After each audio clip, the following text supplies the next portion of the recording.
Mbappé soulier d'or, les gars. C'est top, bravo à lui. Mais est-ce que c'est réellement mérité? Parce que soyons clairs, là, on récompense pas du tout le meilleur buteur européen. On récompense plus le gars qui a marqué au bon endroit dans le bon championnat. Et ça pose problème. Bah ouais, parce que les gars, on est sur un trophée à la base qui est déjà biaisé en fait. Parce que les gars ont décidé de créer un système de vote euh, comme ça les arrange, quitte à dénaturer en fait le foot, les valeurs du football. Je m'explique.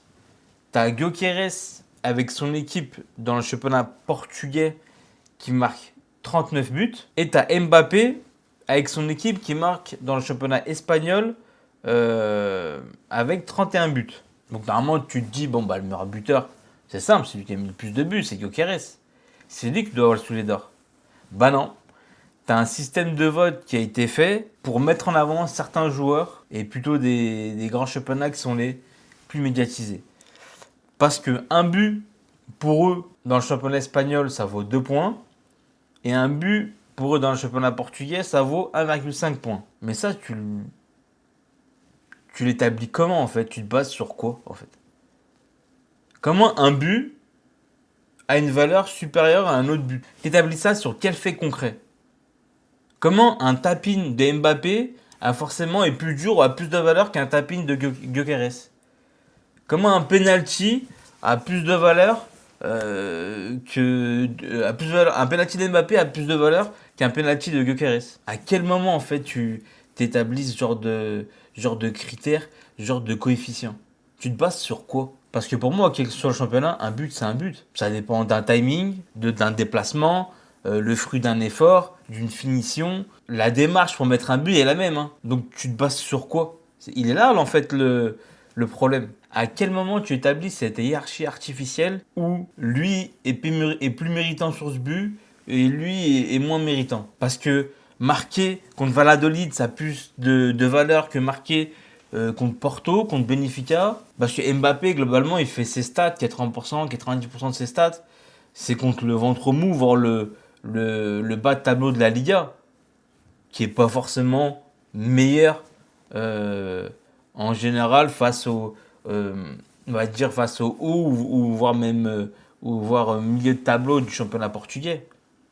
Enfin, cette compétitivité là, elle est dure à justifier. Enfin, la compétitivité, en plus, elle est différente en fonction des années. Tu vas avoir un championnat de Liga qui va avoir un niveau assez faible, et par rapport à un niveau de Portugal ou cette année, un niveau un peu plus fort. Enfin, justifier ça, pour moi, c'est de l'ordre de l'impossible dans le sens où ça dépend trop de paramètres. Et là, en fait, tu dénigres le mérite d'un joueur par rapport à un autre. Tu mets une sorte de hiérarchie de manière artificielle qui est pas fondée en fait. En termes de compétitivité, c'est pas forcément.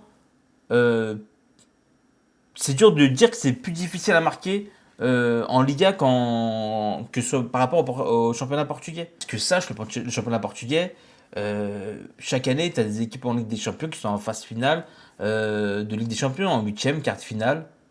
Enfin, tu te bases sur quoi?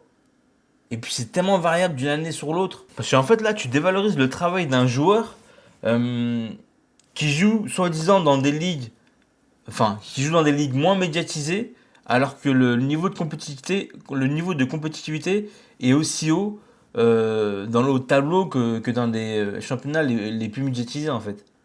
Tu dévalorises le travail du joueur. En fait là, on est dans l'absurdité du but à géométrie variable, à valeur géométrie variable, donc c'est-à-dire que arbitrairement, on l'a décidé, mais on ne peut pas le prouver que tel but est plus important qu'un autre but. Pour prendre un exemple, c'est comme si je te disais que une vie humaine dans ce pays-là est plus importante qu'une vie humaine dans ce pays-là. Tu vas te dire, mais attends, en termes de valeur, ça se fait pas ça.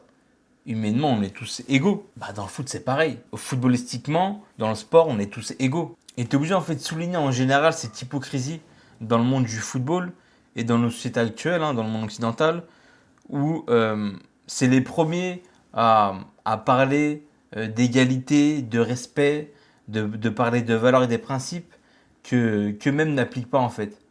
Tu vois, ce deux poids deux mesures, c'est des choses à géométrie variable.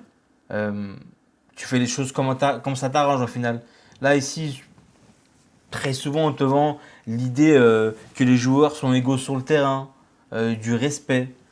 Mais dans les faits, en fait, tu crées des règles qui avantagent les plus médiatisés, les clubs les plus riches, plutôt les stars ou plutôt les grands championnats, les 5 grands championnats. Et au final, tout, sauf le sport, en fait, les valeurs du sport.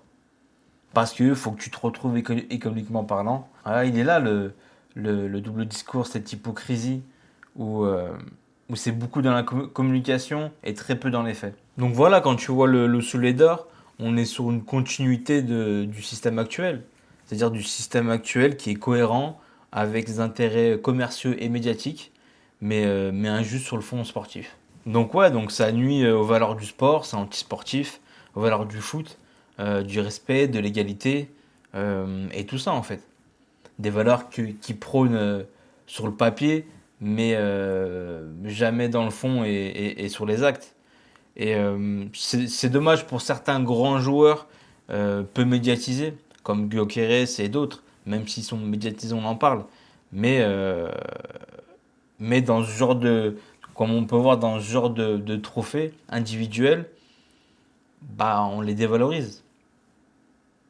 Parce que on a décidé que leur but euh, avait moins de valeur que d'autres buts.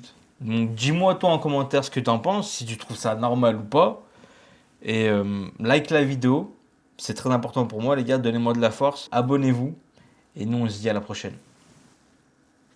Diana.